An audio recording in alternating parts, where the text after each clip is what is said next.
Now, before I resume, it dawned on me that I completely and totally forgot one specific scene. So, before we actually get started with the fight with Trema, I have that, and also the two creatures that I may or may not have missed back in the last part. So, let's get started with that.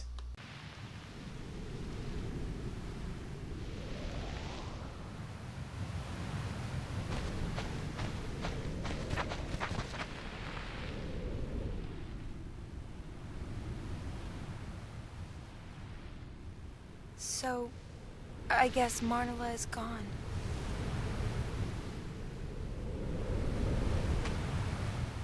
No, look! She's right here!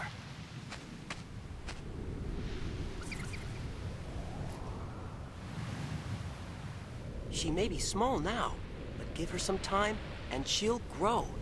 Then we'll have a new Marnella. Marnella's gone, but she'll grow bigger and become a new Marnella? Huh?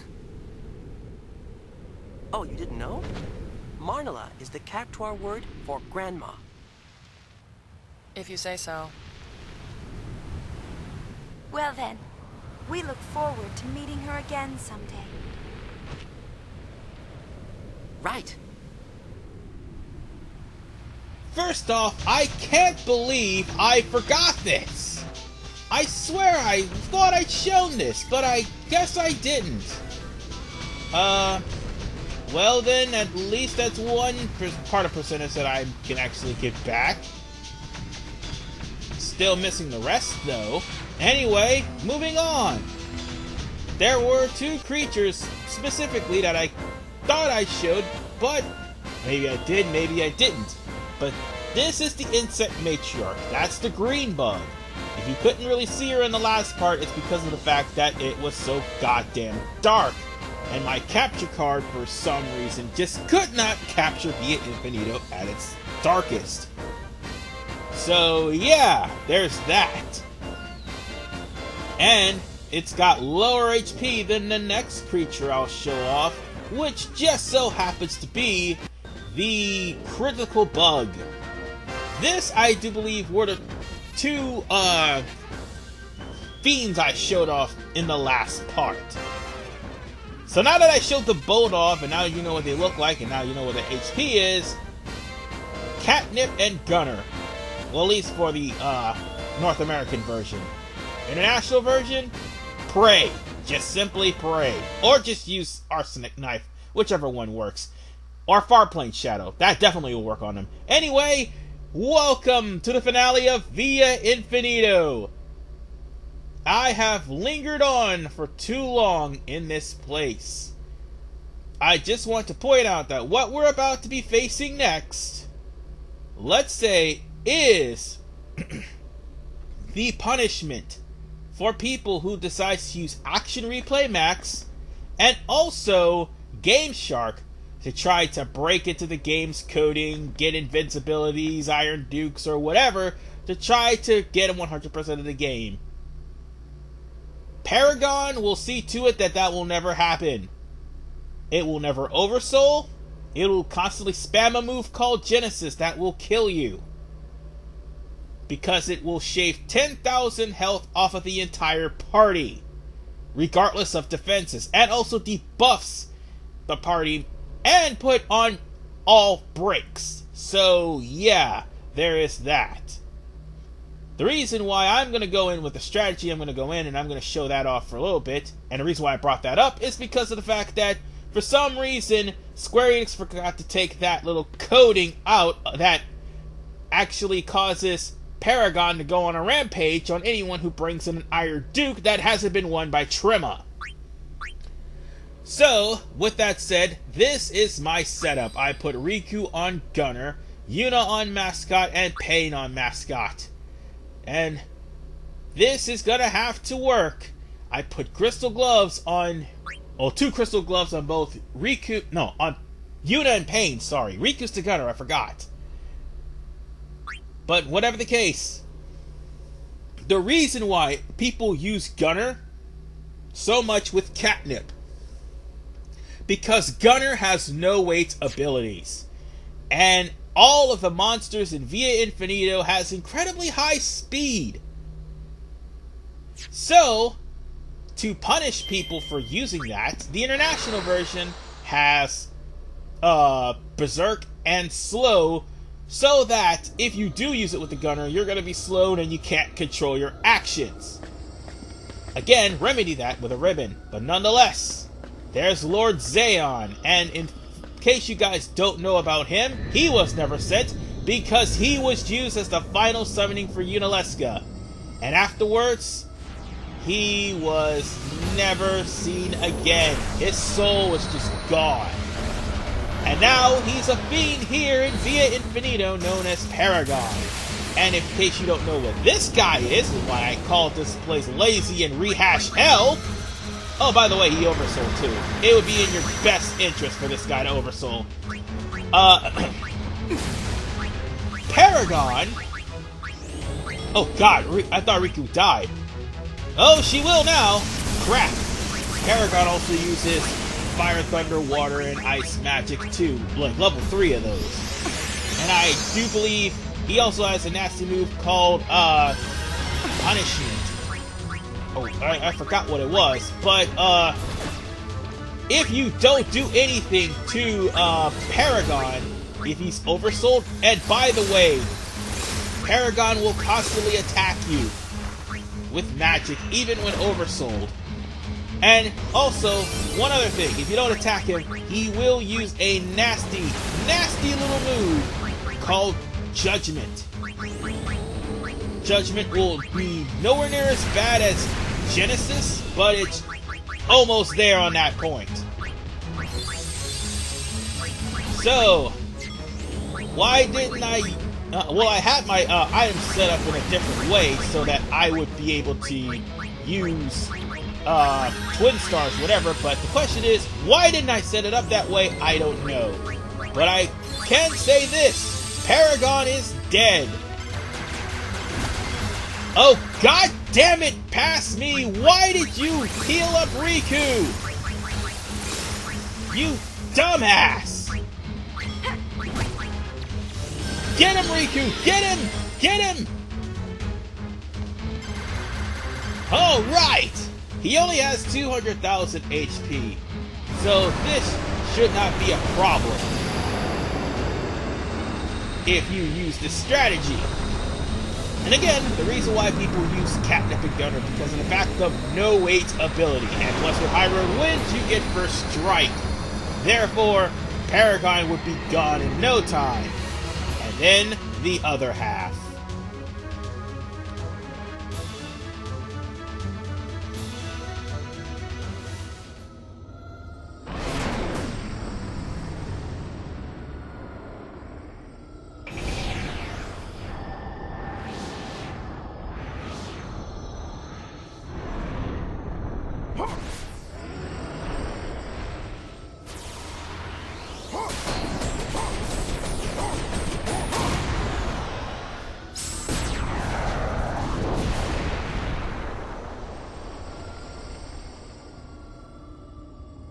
So, you're Trema. Yup, he's unsent. Please tell us, why did you hide the spheres of Spira's past? Humans, so hopelessly entangled with their past. I had to seal away that past in order to guide them to the future. So, what is that supposed to mean? Well, what happened to everyone's spheres then? Destroyed, turned to fireflies, and scattered. How could you? To guide the youth charged with Spira's future, I provided them with a training academy. But then came the call, and before long, I realized my error. In sin, Spira's youth had an enemy. Without it, they waved their swords at shadows, eager for a foe. Their hearts, you see, were not made of the same tempered steel as their souls. I knew what I had to do to forge their hearts anew. Erase the past, expunge it. Nostalgia makes the heart feeble. It is the heart's nemesis. Only one who renounces everything possesses the strength to transcend anything. High Summoner Yuna, you too have forsaken much of your past. Now show me the strength that you have gained! Now, ladies and gentlemen, this is Trema. And for those of you who aren't familiar, Trema has several physical attacks. Some you need to watch out for is Beguiling Mild and also Dying Star, because I do believe that nasty little attack causes stop, and one of them causes poison. Well, one of these causes poison, one of these causes strike, but the main strategy of this is to make sure that, well, in the North American version anyway, because in the international version, you won't be able to pull the strategy off like talking about it. Because Trema has Spell Spring. Can you say lazy? Anyway, the main thing about Trema is you have to worry about his physical attacks. His magics will be even worse because he has Demi and Flare, but he also has the tendency of combining his magical attacks with his physical attacks, giving them some sort of an effect. Which, by the way, can be a really dangerous thing, and also will give him 2 turns. He's really fast, and he's got 255 across the board except for accuracy and luck. I actually know he has 255 luck. Never mind. No, it's evasion that he has high up, not luck. Oh god! I thought he'd just kill me there, but he took my MP. Forgot he also does that. He will reduce your MP. And for the sake of this playthrough, it would be in your best interest to try to gain dark matter and use an alchemist to put on a combination of potion and dark matter, because if you don't, and as you can see there, he does combine magic because of the fact that he does not have any MP left with his physical attacks. But if you, like, by the way, don't put on invincibility in the international version, you will be met with some deadly magic, something along the lines of this. And when he starts reciting the Hymn of the Faith, watch out! He will drop Meteor, and it will not be pretty. So, this is why I use Pain and,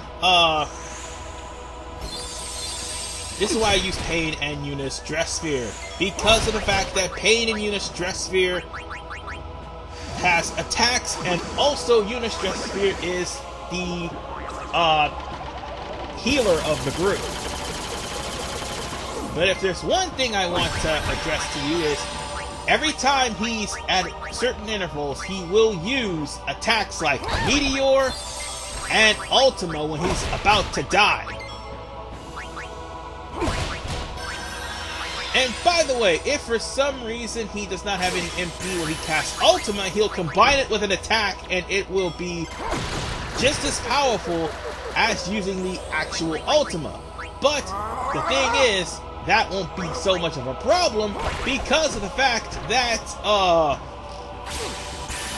he does not have any thing that will bypass shell, or at least auto shell or auto protect. And while all of these attacks are literally doing minuscule damage to us, except for Meteor, which damn near killed Rikku, and damn near killed me, this is the best strategy. Oh, and for the record, make sure you have that twin star ready if you happen to have one from a Megaton Berry, because twin stars will make it to where you'll be able to cast magic without MP, just in case this asshole takes away your MP, because he will do it. He's almost dead, by the way, because he cast his second meteor. Now, I purposely did that so I could gain health, and if I just keep gaining health, it'll take Trema a while to actually chop it down. By the way, he also goes after the weakest character, just like Shuyin. But at the time that I was, you know, dead, that was pain. So bear in mind this. Oh, god damn it. See what I tell you? He goes after the weakest character like Shuyin. So this is basically a fight with Shuyin. The funny thing is, he's not going to be able to use magic for a long, long time because, well, I took it away. Is this fight easy? Hell no! This fight is harder than a bitch! You can't eject him, you can't bribe him, you can't lower his defenses, you can't lower his attack, you can just have to cheese him. You're just gonna have to cheese him in the best possible ways. Oh, by the way, to actually make things a hell of a lot easier for you, you may have to resort to using the Lady Luck. But not in this case, because he's dead. FYI, if you get congratulations off, you will be getting more dark matter than what I have now. So with that said, Iron Duke is mine! You are the paragon of pastlessness. You're wrong. Although I've wished to be stronger, and I've wanted to change, I realize that losing my past would mean losing myself. Tell me, High Summoner Yuna, where is the loss in that? Hey Trema, I'll tell you where the loss isn't. With me, it's all on you, pal. I got me an Iron Duke and I have officially broke the game and made it my bitch.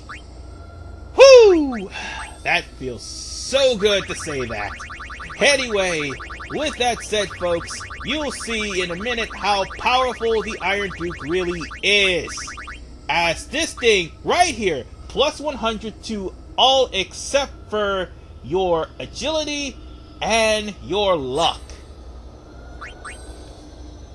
It's just ridiculous that this thing is that freaking powerful. God forbid if I put on something that, I don't know, break damage limit. And God forbid if I put on 2 of these things. Ho ho ho! You'll be seeing something very, very awesome. And let's be honest, ladies and gentlemen. After what we went through, I deserve this. Oh, by the way, it doesn't really end until after you jump down the hole. And for that record, let's just jump down the hole. Now, I will say this though. Once you go down the bottom of that hole, all you really have to do is go back in, and you can always fight Paragon at any time to grind for dark matter. Albeit if you use congratulations to get rid of him, or if you just simply beat him like I just did. It matters not. The point is, you can always fight Paragon now that Trema is dead. That is, until you beat the game. And how to activate said fight? Let's go back to the back and see. Notice that that wasn't there before. That right there is Paragon. And you will never fight Trema again. It's just simply one-on-one battles with Paragon from here on in, and all you're basically going to be doing is raking in lots of money. That's it. That's all. So, let me test out my brand new Iron Duke that I happened to get from Shuyin. No, not Shuyin. From Trema. On actually Shuyin. Yeah, let me show you exactly how bad you can break this game. Now, I made a whole party full of gunners all the way up to this point. Let's be honest with you, the gunners can pretty much break the entirety of the game, especially at level 99. So all we just need to do is simply attack. Look how much damage I'm doing to him! He's almost dead! It's just like the first turn! Done! Just like that! Just like that, folks! He's dead. And just like that, I will literally end this part. Sorry for that, I have a little bit of gas. I apologize. I should not be doing that. That's just an accident. But anyway, I will, however, say this. My overall percentage after going through that horrible-ass dungeon is still at 99%. Meaning, what I said about Cloisters 0 through 20 being the only mandatory Cloisters in the game was more true and more factual than anything GameFAQs ever said about Via Infinito. In other words, going down Via Infinito is only extra percentage, just like the Fiend Colony. And with that said, Cloisters 21 through Infinity do not have to be completed in order to get 100%. Any guide that tells you this has been officially debunked. This is RVman985. See you guys next time when I not only finish up Wind Waker, because that's what I'm going to be doing for the rest of this month and for the rest of May, but also the next playthrough on the list would be the Pit of 100 Trials for Paper Mario: The Thousand Year Door. And look for that pretty soon. And I don't mean like immediately, but pretty soon. See you guys next time.